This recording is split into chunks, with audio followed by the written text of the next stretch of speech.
श्री स्वामी समर्थ. तुम्हा सर्वांचे आपल्या यूट्यूब चॅनलवरती मी अगदी मनापासून स्वागत करते. तुमच्या मनातील सर्व चांगल्या इच्छा स्वामी महाराज पूर्ण करोत हीच स्वामींच्या चरणी प्रार्थना करते आणि आजच्या व्हिडिओला सुरुवात करते. आजच्या व्हिडिओमध्ये आपण पाहणार आहोत ते म्हणजे 2025 मध्ये मकर संक्रांतीच्या दिवशी आपल्याला कोणत्या रंगाची साडी नेसायची आहे. त्याचप्रमाणे या दिवशी चुकूनही कोणत्या रंगाची साडी आपल्याला नेसता येणार नाही. कोणत्या रंगाचे कपडे आहेत जे स्त्री पुरुष कोणीही परिधान करायचे नाहीत. त्याचप्रमाणे संक्रांतीसाठी कोणते 5 शुभ रंग असणार आहेत जे शुभ रंग आपल्याला सकारात्मक लहरी प्रदान करतील याची संपूर्ण माहिती आपण आजच्या या व्हिडिओमध्ये पाहणार आहोत. काही ठराविक असे रंग आहेत की ज्या रंगांना आपल्या हिंदू धर्मामध्ये विशेष असे महत्त्व आहे आणि ते रंग आपल्याला सकारात्मक ऊर्जा प्रदान करत असतात आणि म्हणूनच आपल्याला काही रंगाचे खास करून कपडे या दिवशी परिधान करायचे आहेत. परंतु एक रंग असा आहे जो परिधान करायचा नाही. नवीन इंग्रजी वर्षाला सुरुवात झाली की पहिला सण येत असतो तो म्हणजे मकर संक्रांत. मकर संक्रांतीपासूनच सूर्याचे उत्तरायण जे आहे तर ते सुरू होत असते.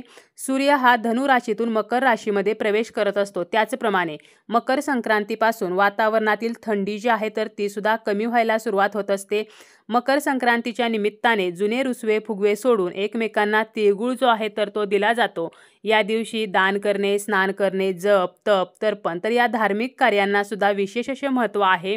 मकर संक्रांतीच्या दिवशी जर आपण एखादे दान केले तर त्याचे आपल्याला फळ जे आहे तर ते 100 पटीने जास्त मिळत असते. त्याचप्रमाणे मकर संक्रांतीचा जो दिवस आहे तर तो हळदी कुंकवासाठी सुद्धा खास मानला जातो. मकर संक्रांतीपासून रथसप्तमीपर्यंत हळदी कुंकू केले जाते. महिलांसाठी खास करून सौभाग्यवतींसाठी मकर संक्रांत जी आहे तर ती अतिशय खास असते.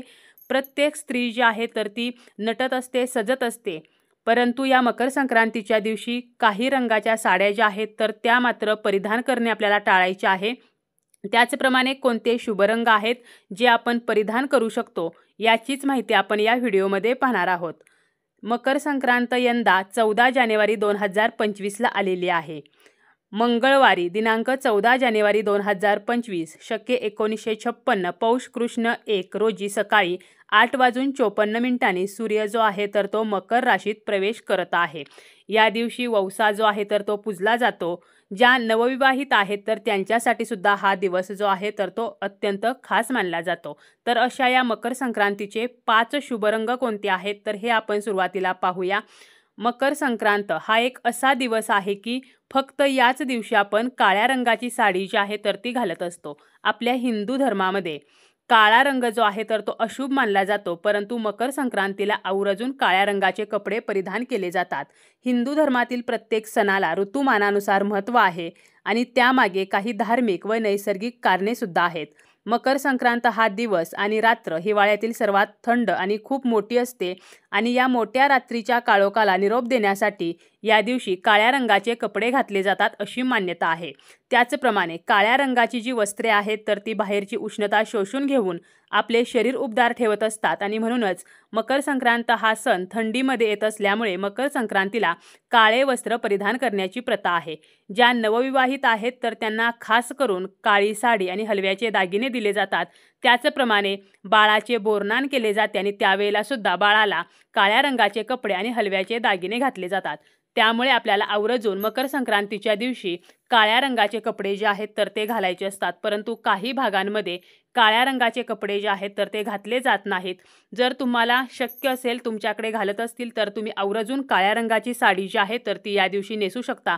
परंतु जर तुम्हाला काळ्या रंगाची साडी नेसायची नसेल तर अजून कोणते शुभ रंग आहेत तर त्यापैकी आहे तो म्हणजे लाल. लाल रंग जो आहे तर तो आपल्या हिंदू धर्मामध्ये शुभाचे प्रतीक मानला जातो.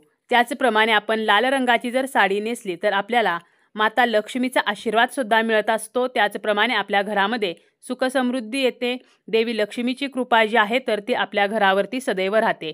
त्यामुळे आपण लाल रंगाची साडी सुद्धा या दिवशी नेसू शकतो. यानंतरचा रंग आहे तो म्हणजे केशरी. केशरी रंगाची जर आपण साडी परिधान केली तर आपल्याला सूर्यदेवांचा आशीर्वाद मिळत असतो. केशरी रंग जो आहे तर तो अग्नीचे प्रतीक मानला जातो. आपल्या हिंदू धर्मामध्ये काही रंग जे आहेत तर ते सकारात्मक ऊर्जा प्रदान करत असतात आणि म्हणूनच आपल्याला काही ठराविक दिवशी जे शुभ रंग असतात तर त्या साड्या जर आपण नेसल्या तर आपल्याला त्याचे फळ जे आहे तर ते अतिशय चांगले मिळत असते। त्याचप्रमाणे केशरी रंग जो आहे तर तो दैवी शक्तीचे सुद्धा प्रतिनिधित्व करत असतो, त्यामुळे आपण केशरी रंगाची साडी सुद्धा नेसू शकतो।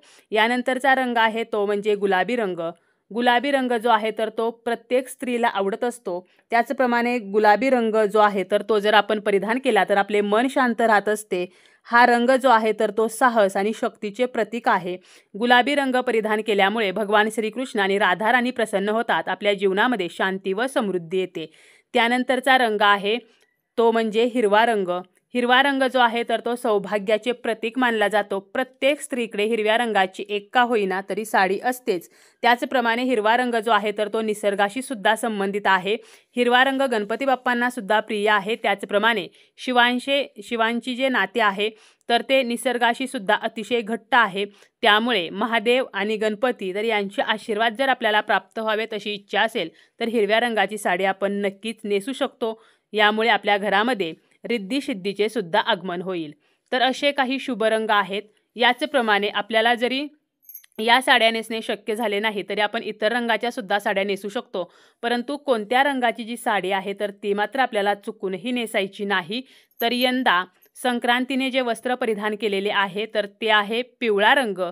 आणि प्रत्येक वर्षीच संक्रांत ज्या रंगावर आलेली असते किंवा संक्रांतीने ज्या रंगाचे वस्त्र परिधान केलेले असते तर तो रंग आपण परिधान करू नये असे म्हटले जाते।